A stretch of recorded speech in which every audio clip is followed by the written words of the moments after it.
Nursing school has its own set of challenges, and it has a special way of consuming your life during finals week. It was a week before I took the most important test of my life that would determine if I graduated nursing school.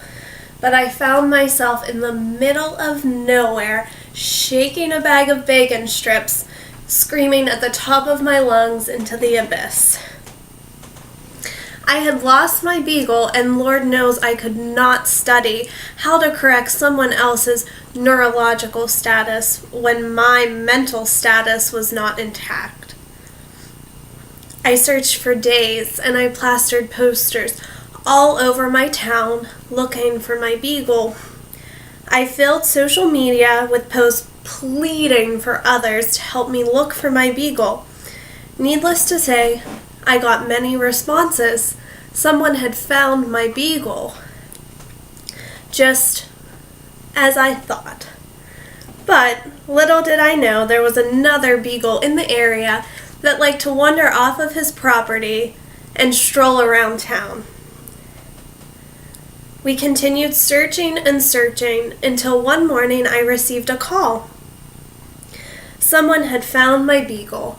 My beagle was safe at last. I was so excited.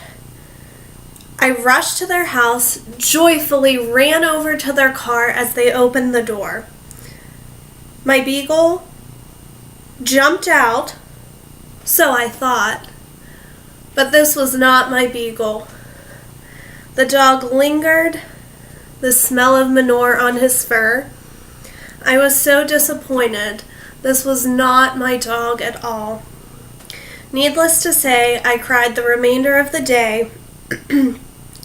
I continued searching up until I took that final. With no luck, I didn't find my beagle.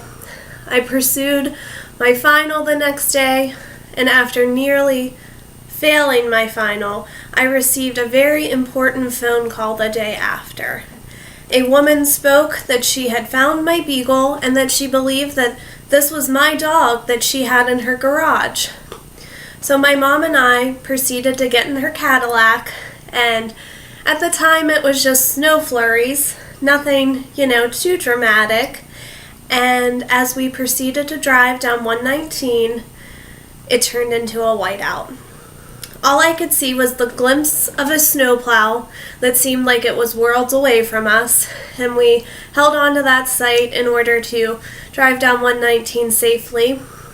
The snow began to pour down heavily. We were slipping and sliding all over the road. A 15-minute drive took us almost an hour. So as we approached the home, we drove down a gravel driveway, and we saw the home in the distance. Just a small little quaint area, and we knocked on their door. As we knocked on the door, we could hear the howling of our beagle finally in the background, and he came to the door, and we were so excited and so relieved to have found him. The ironic thing was that this house was all too familiar to me. I had knocked on their door about a week prior to give them a missing dog flyer, but no one was home when I was there. God works in funny ways, and I was just happy to have my beagle back, along with my mental status intact.